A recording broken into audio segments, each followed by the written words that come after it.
in the international breaks, we'll do a sort of video like this. Not every international break, every now and then, where I kind of respond to some things that you're asking, some questions that we're getting from social media.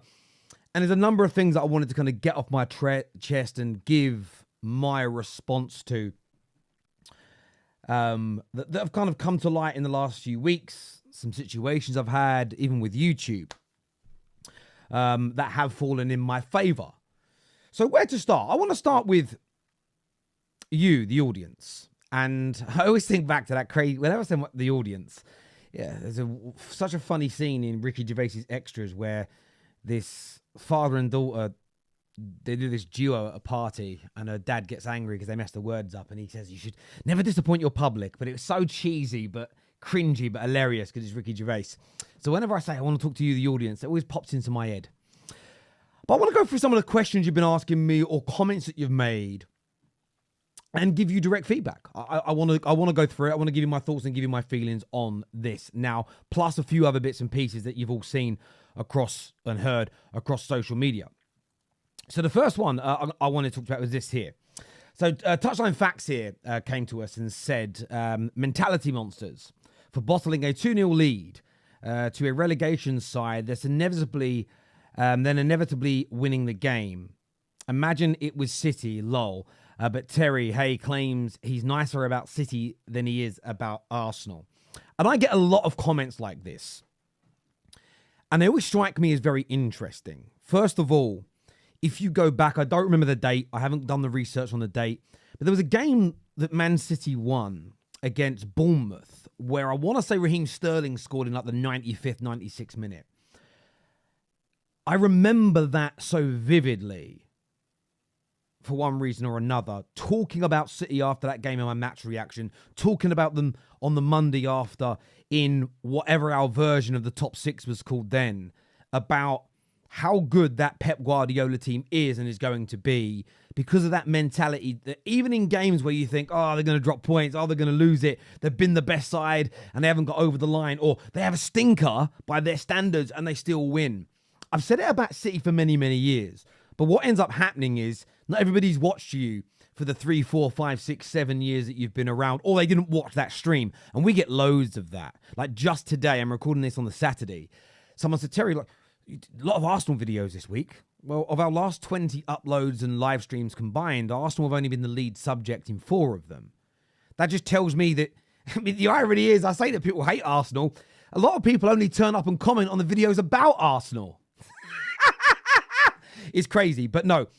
If you watch enough of my match reactions, so I implore you to watch more, when anyone plays bad, like when any of the top teams play badly and win, and they do it on a regular basis, 5, 6, 7 times over a year, multiple seasons, you will see me call it what I believe it is. That is real mentality. When a team that's dominating goes for adversity in a game, you think, oh, they might drop points now. How are they going to turn this around? And they do, especially when it's late. I call them mentality monsters. Why? Because that's what I refer to my club, Man United, as being when they did it. And I'm keeping the same energy. This here says, when Arsenal start to win trophies and win them consistently, then and only then, Terry, can we finally say Arsenal was scary. Well, no, that is your opinion. My opinion and your opinion can be different. That's when you will call them scary. People still misinterpret why I called Arsenal scary. And of course, there's times and occasions where I will sarcastically throw that out, like every YouTuber does. You know, even the people that critique me online, I watch their videos, and their titles are often quite satire. I do something satire. You're a scumbag, Terry. But no, I said Arsenal was scary, and it was purely from my perspective. Because where Man United were, what we were doing, I was kind of annoyed to see one of my rivals getting out the mud and going on to another level. Best defense in the this season so far, yes, 100%.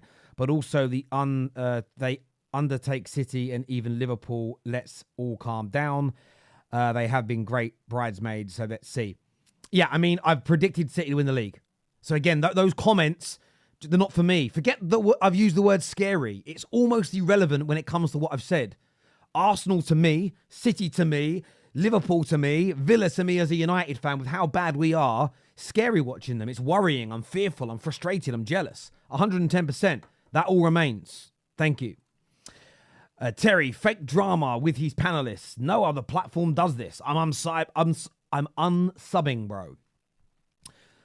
There's no fake drama, right? Let's get this right. Absolutely, I will tweet Staffy and say, that's negative, bruv. Calm down. I'll banter people online. I will call Don out in a fan channel reaction video and say, I want to, hear back from you. And as I say, it's a bit of pantomime. It's a bit of banter amongst friends. Every single YouTube channel I watch does it. So why can't I? Why not me? The boys from SDS, who are killing it, by the way, they're always quote tweeting each other, ripping into each other. I wouldn't call it fake drama. And maybe I've said that. Like, it's okay. Let me reframe that. Mate, you can call it fake drama, I suppose, in the sense of I'm creating a bit of drama, but it isn't deep. I don't want to fight the man. I don't want to fall out with him. I don't dislike him. I don't think he's an idiot. It's a bit of fake drama. It's a bit of pantomime. It's a bit of banter amongst friends. It's so normal in football conversations. This has been the biggest one this week. I've seen it a lot in my comments. I don't really get why it's an issue. And I saw this guy, Nick, and I big up Nick. He's welcome on the Terrace anytime. And the reason I say big up Nick from, I think it's called the Football Club. The reason I say big up to him is because I feel kind of honored by him. This man, I don't know how many videos he's done on me, but I've seen at least 10. And some of these are like hour-long streams.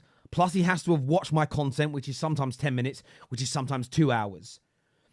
So I shudder to think how many hours and days of this man's life he has spent watching me, following me, and one way or another supporting me.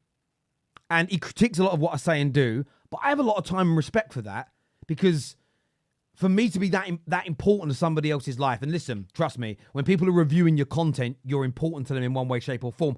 I find that humbling. I really do. The same as all of your comments that come through. That's why I want to take this time to respond to it. But it's not fake beef from the perspective of trying to trick the audience. The audience know it isn't real. There's been a few times where Lee Gunner and I actually are now last ever streamed together on Straight Facts. I said, before we go live, we'll act like we're fighting, and they go, oh, like we've been caught out.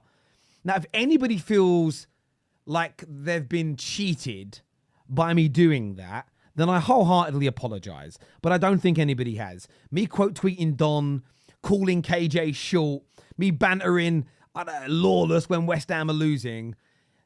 I don't care whether you want to call it fake beef, pantomime beef, friends having banter, whatever phrase you want to use. It's just having a little bit of fun. The boys at DR Sports do it. It's amazing. The SDS boys do it. It's amazing. If you and your friends don't do that to each other, I feel sorry for you.